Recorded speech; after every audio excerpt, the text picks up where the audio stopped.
Welcome sa ating panibagong series na tatawagin kong Understanding Context of VA Bookkeeping. Dito sa series na to, ibabahagi ko ang aking kaalaman, context, kung paano ko intindihin, kung paano yung perspective ko as a VA bookkeeper sa trabaho natin. No, kung nagsisimula ka pa lang, o ikaw ay currently at gusto mo ng refresher, dito ko ibabahagi sa inyo yung pinaka-simplified na lingwahe. Kung ano ba talaga ang ginagawa ng isang VA bookkeeper. Ayos? At ngayon ay episode 1 sa ating series. Palakpakan naman. At kung ngayon lang pala tayo nagkita, ako nga pala si Kyle. Ako yung host natin ngayon. 4 years po ang aking experience sa pagiging VA bookkeeper. Sige, ano yung pag-uusapan natin ngayon?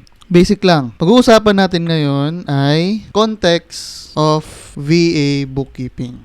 Basic lang pag-uusapan natin ngayon, guys. Yan. Context. Ano ba ang VA bookkeeping? Ano bang ginagawa nito? At paano ba tayo kumikita dito? Yun, ito yung magiging cursor natin. Alright. Context of VA bookkeeping. Ang pagiging VA bookkeeper, kayo lahat nakikinig ngayon.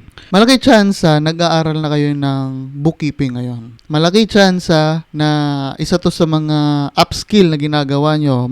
Marahil isa kayong VA na ngayon, isa na kayong executive assistant, sales, marketing, and you want to upskill sa bookkeeping. Or wala ka pa talagang experience sa pagiging VA and you wanted to pursue or gusto mo pasukin yung pagiging bookkeeper. Now, ano ba talaga ang bookkeeper? Gusto ko muna lagyan ng context or gusto ko muna lagyan ng mukha. Itong ating pag-uusapan na bookkeeping is all about US bookkeeping. Hindi ito Philippine bookkeeping, hindi ito TESDA, hindi ito local na accounting, hindi ito tax filing, hindi ito business consultation, business registration. Iba to, VA bookkeeping. At ang gagamitin nating mukha dito ay ang aking sariling karanasan na pagiging US bookkeeper. Ano nga ba ang bookkeeper? Ano ba ang bookkeeping? Basic lang sa akin ang mga bookkeeping. Ano ang bookkeeper? No? Ang bookkeeping kasi, ito yung process of... Ang bookkeeping kasi, it's the process. At kung sino yung gumagawa ng bookkeeping, tawag sa kanya bookkeeper. Now, ano ba ang bookkeeping? Bookkeeping is the process. No?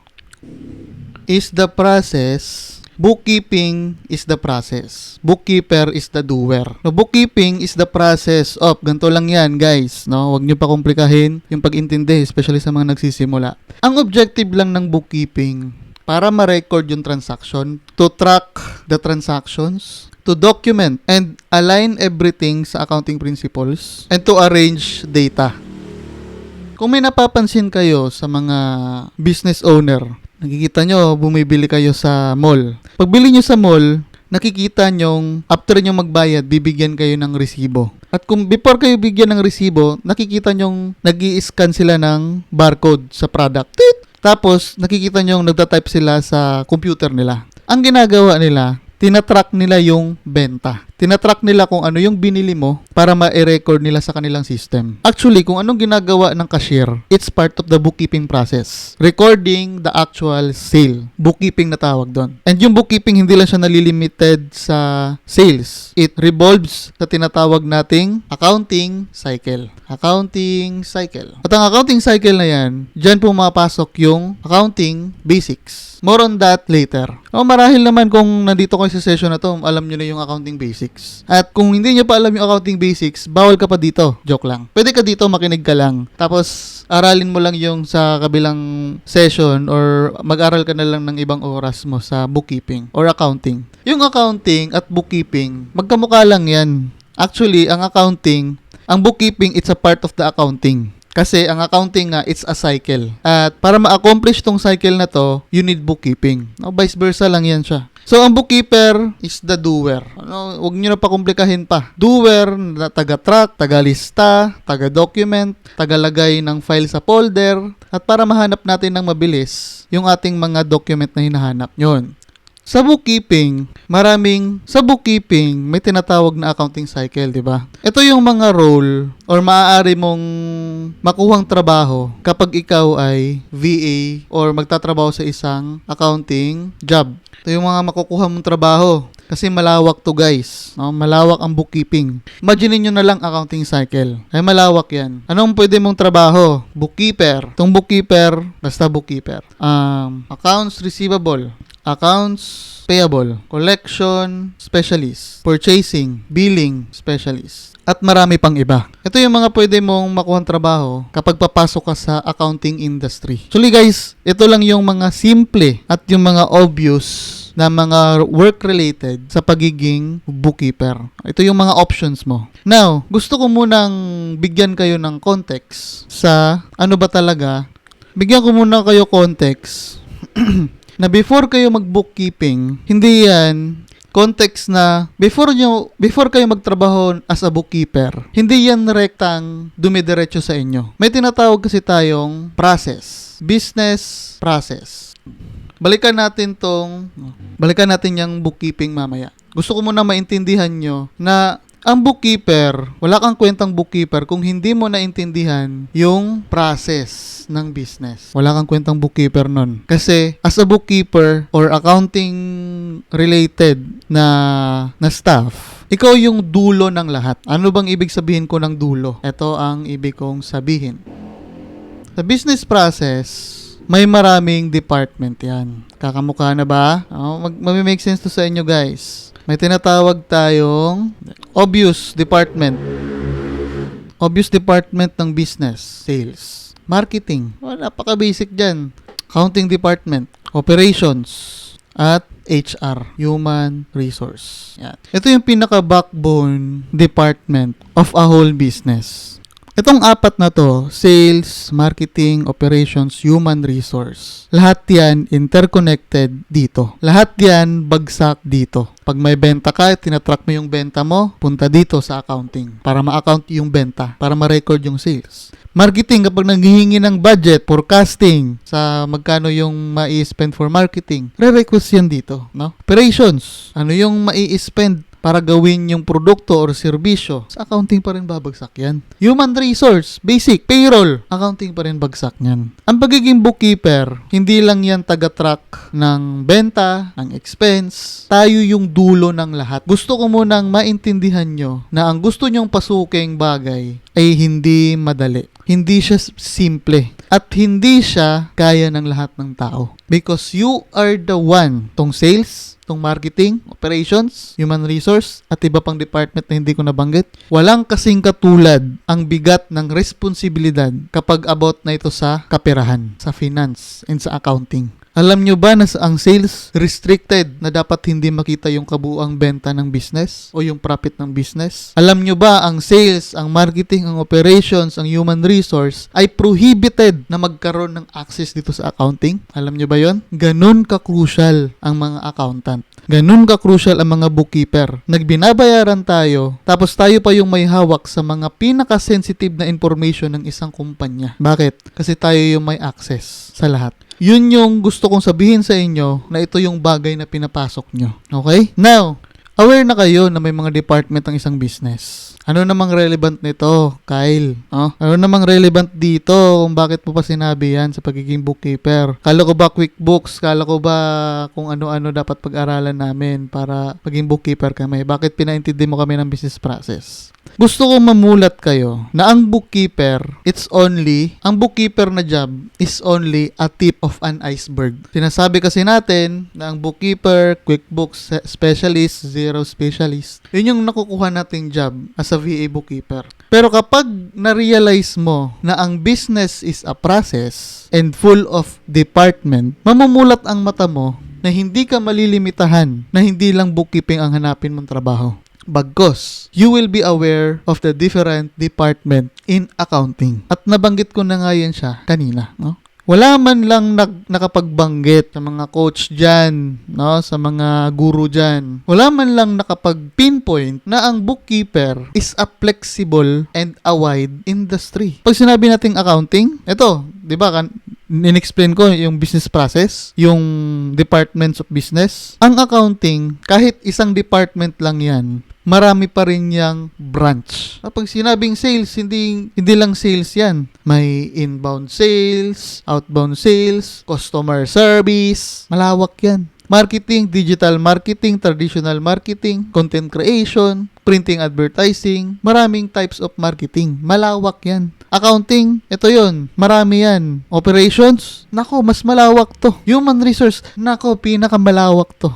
Gusto ko maintindihan nyo na hindi ka lang bookkeeper, na you can do this as well. Kaya tayo nahihirapang maghanap ng trabaho as a VA bookkeeper because sa mga hindot na mga coaches na hindi man lang sinabi sa atin na hindi lang bookkeeper ang ating option, na hindi lang ito yung ating pwedeng gawin. Kapag bookkeeper ka, accounting cycle ang trabaho mo. Meaning, you can do or you understand the whole cycle of finances in accounting of the specific business that you are working with. Kung natatrabaho ka sa real estate as a bookkeeper, end-to-end yan. From posting transactions, adjusting transactions, preparing reports, journal entries, purchase, sales, ang dami. At kapag sobrang laki na ng business, wala nang bookkeeper yan. Maniwala kayo sa akin. Itong bookkeeper, pang maliit to na negosyo. Pang small business to sa US. Alam nyo anong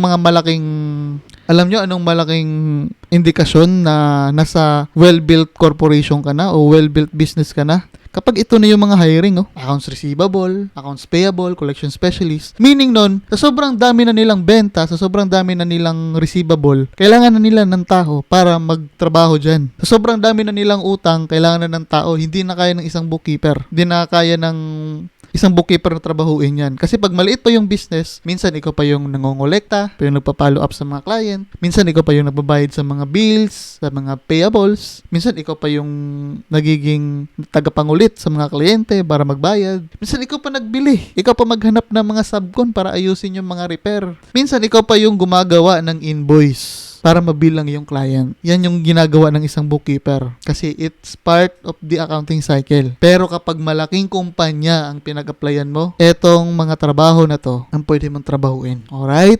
Episode 1 pa lang tayo. Ang bilib na agad kayo.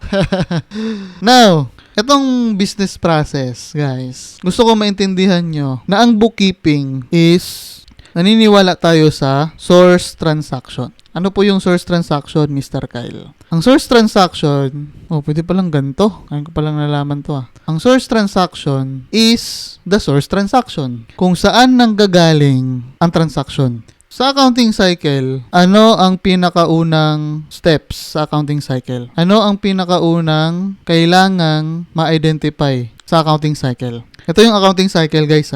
Identify transactions. Meaning, iintindihin mo o i-check mo muna kung transaction na yan ay dapat ba siyang i-record sa accounting. For example, kapag nasa B2B business ka, for example, yung client mo taga-repair ng aircon or heater. Before yan sila mag-bill sa client, before yan sila magbigay ng invoice sa mga client nila, maningil. Yung mga customer nila nangihingi yan ng tinatawag na quotation. Ang quotation ay isang document na nagbibigay ng amount sa lead or sa customer sa kung magkano yung aabutin sa project na ipapagawa niya. For example, ang sabi ng customer, Mr. Repairman, magkano ba yung magagastos ko kapag pinapalinisan ko or papalinisan ko itong split type 3 horsepower ko na aircon na may built-in na heater na Panasonic yung brand at nabili ko 3 years ago. Detailed yan kasi para malaman talaga ng model context ng ng repairman at makapagbigay ng tamang presyo. Kapag nakuha na ng description ng repairman or ng client mo yung gustong ipagawa ng client, ang ibibigay niya sa client na document ay yung tinatawag na quotation. Doon sa quotation nakapagpalagay ano yung scope of work, ano yung description of work, sino yung customer, at magkano yung amount. Now, nag-quote pa lang, wala pang nangyayaring bayaran, wala pang approval ng client, wala pang kung ano man, wala pang perang naging involved. Sinubmit pa lang sa client. Now, dito sa identify transactions, dito mo titimbangin kung dapat mo ba siyang kung i-record mo ba siya sa accounting. Syempre hindi. Kasi ang accounting, guys, you only record transaction if it involves money. So, pag identify pala ng transactions, dapat malaman mo kung i-record ba siya o hindi. So, dito yan mapupunta sa sales. Quotation pa yan siya. Wala pa tayo sa accounting. Now, paano mapunta sa accounting yan? Kumplituhin ko muna yung accounting cycle Identify transactions. Posting transaction. Ito yung journal entry sa basic accounting natin. Tapos, general ledger or T accounts. Generate trial balance. Adjusting entries if applicable. Closing entries. Adjusted trial balance. Closing entries. Reversal entries. Yon. Ito yung accounting cycle. Dapat, basic na sa inyo yan. Dapat alam nyo na yan before kayo nanood nitong video na to. Ito yung ginagawa ng isang bookkeeper. Accounting cycle yan. Yung source of transaction, yung nabanggit ko kanina, yung quotation na yon, for example, Mr. Client, ito yung quotation ko sa'yo. Review mo, tapos let me know if you have any question or i-approve mo na. Tingnan ng client. Pagkatingin ng client, okay na sa akin tong presyo, Mr. Repairman. Approve na to. So, simulan mo na agad yung ating trabaho na ipapaklinisan ko yung aircon. Wala ka pang gagawin yan. Pero naintindihan mo dapat na dumaan sa quotation, na dumaan sa job order, dumaan sa process, sa operation. Maintindihan mo dapat yan kasi para alam mo kung naasa ang stage na yung specific na benta. Ito yung tinatawag na source transaction. Ito na, natapos na yung repairman. Mr. Client, this is repairman. Tapos na po yung yung pinatrabaho nyo. Pa-check na lang po if okay na. Tapos papirma na lang po ng ating tinatawag na delivery receipt. It is the confirmation na tapos na yung trabaho at okay na sa client, approve na sa client. Sabi ng client, okay, napakaganda ng trabaho nyo, approve. Doon na papasok yung invoicing. Kasi pagka sales niyan, talon sa operations, tapos billing na. Ito na yung ginagawa ng isang billing. So, anong ginagawa ng billing? Dito na tayo sa source of transaction. Source of transaction ng sales. Dito na tatalon yung billing. Process pa lang to Pag maliit ka pa lang na business o yung client mo maliit pa lang, ito yung gagawin mo sa bookkeeper. Ibibilling mo na yung client. Now, given na ibibill mo na yung client, anong kailangan mong i-compile para mabill mo na yung client? Minsan, i-record mo or i-consolidate mo yung mga file. Anong mga file po yan? Usually, ang ginagawa mong file dyan, sa billing, kino-consolidate mo yung file na yan.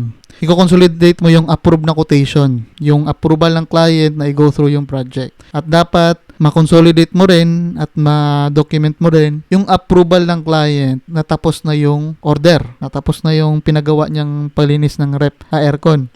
At doon mo na siya i-invoice. Billing, invoicing. Ito na yung official document na sinisingil mo na itong client dahil tapos na yung trabaho. Collections. Yan. Yung tatlo na yan, magkakadugtong yan. At yan yung, ang source transaction sa sales, sa binanggit kong kwento kanina, is yung quotation at approve work. Kapag hindi mo alam na ganun pala yung process, na dumadaan pala dapat sa quotation, sa approval ng job order, hindi mo alam kung kailan ka magbibiling. Kasi hindi mo naintindihan tong business process. Hindi mo naintindihan na may source transaction palang tinatawag. Ganon ka-crucial na magiging isang BA bookkeeper.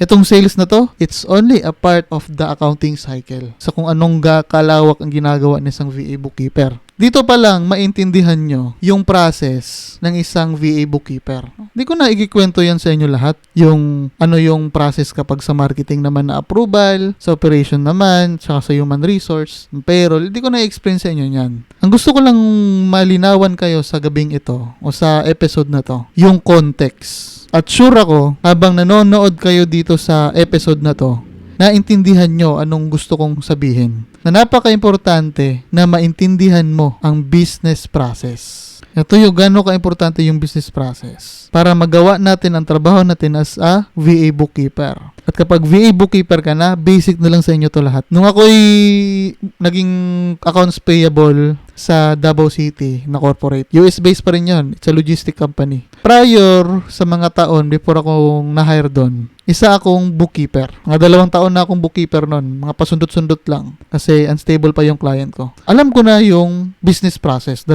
taon ka ba namang bookkeeper? Dapat maintindihan mo na talaga yung business process. Kung paano gumagana yung invoicing, yung kabuuan ng business model, at paano gumagana yung business. Naintindihan ko na siya. At nung na-hire ako as accounts payable, napamura ako sa sobrang basic ng trabaho. Maniwala kayo sa akin. Nag-adjust na lang ako sa company workflow. Nag-adjust na lang ako sa kung paano gumagana or paano yung business model ng kumpanya or sariling SOP nila kasi may sarili silang SOP. Pero sa pag-intindi at sa mismong trabaho, basic sa akin. Kasi ikaw ba naman bookkeeper? Sa sobrang dami ko pang time doon, nililibot ko pa yung department. Tumitingin ako sa accounts receivable, sa collection, sa purchasing. Ang dami kong kaibigan doon. Kasi gusto ko maintindihan yung kabuuan ng business. Accounts payable lang ako nun. At sa dami kong time, dahil mabilis akong mag-accounts payable, naging kaibigan ko tong mga department na to. Kaya nabahagi ko sa inyo na kapag malaking kumpanya, naka-specialize na yan pag ganyan. Pag mga maliliit pa lang, bookkeeper muna kayo. At wala namang mali doon. At ang bookkeeper naman, is a training ground. Kung ang goal nyo ay mapunta sa malalaking kumpanya, ang goal nyo ay mapunta sa mga corporate accounting, ang bookkeeping ang pinaka-best na training ground para sa'yo. At guys, sa episode 1 na to, gusto kong ipaintindi rin sa inyo na ang context ng bawat business ay iba-iba. Itong business na nasabi ko sa'yo, it is the model of B2B business model. Na dumadaan talaga palagi sa quotation yan at sa approval. Yan yung B2B business. Yung sa tracking ako, nung sa logistic company ako sa accounts payable, meron yan. Kasi B2B yung logistics. Iba-iba sa business. For example, pag e-commerce, hindi ka naman kailangan mag-quotation na kasi rektang mag-check out na yung customer. So, ano na yung source of transaction mo nun? Diba? May tinatawag na nga tayo yung third party. Pag e-commerce, Pag e-commerce, guys, transaction history na lang yan. Automatic na rin yung payment collection. Anong gagawin nyo na lang dyan? Reconcile. Kasi ang e-commerce, automatic na yung, Sa B2B kasi manual yan. Hindi ko sinasabing manual na sulat-sulat. Sinabi ko, manual siyang ibibill mo, i-invoice mo. Regardless kung may tools ka para mag-bill, mag-invoice at mag-collect. Regardless dyan. Ito talaga yung process ng B2B. Sa e-commerce kasi, pupunta ka na lang sa website. Ikaw, customer ka. Hindi ka naman magsasabi dun sa platform na, dear seller, pakot nga ako kapag gusto ko bumili ng 5 diaper, 10 gatas, at 5 napkin. Kasi, naka-indicate na sa mismong website yung presyo. Ang goal lang ng quotation, it is to know how much. Yun lang yung goal ng quotation, guys. Kapag given na yung presyo, ano pang sense para magpapakot ka? So, kapag mga e-commerce or trading, ano mo dyan gagawin? Transaction history na lang. Ginagawa ng iba kapag manual, Amazon, export report. Kapag nandun sa report na yon, kung ano man status doon, kung bayad o rejected, i-filter mo na lang yan, i-import mo sa QuickBooks or sa any accounting software. Or minsan, may third party na automatic nagpapasok ng transaction sa accounting software hanggang sa bayad na siya. So, automatic na yung payment collection at anong gagawin mo? Reconcile na lang. Ibabangga mo sa kung magkano yung deposits, sa magkano yung nabenta, magkano yung net, magkano yung benta, minus charges or plus additional shipping cost or plus shipping income, magkano yung shipping or magkano yung platform charges. Kung anong net nun, ibabangga mo sa kung anong in-import mo or yung third party na mga integration. Reconcile ka na lang dyan kasi it is given already. Transaction history ka na lang dyan, basic na yan. Itong B2B, ito yung sa B2B na context. Ito yung sa B2C na tinatawag. At malawak pa yan, guys. At sobrang lawak pa ng mga businesses. Pero hindi mo naman kailangang intindihin yan lahat. Importante, alam mong nag-e-exist. Ayos? So, yun lang sa episode na to. Kita-kits sa ating episode 2 kita-kits tayo sa episode 2 or sa other session ng ating Understanding Accounting Context. Ayos? See you sa next episode. Don't forget na mag-subscribe, mag-like at mag-comment kung may mga katanungan kayo. Or, huwag niyong kalimutang mag-join sa ating Discord community. Maraming salamat, mahal na mahal ko kayo at bye muna sa ngayon.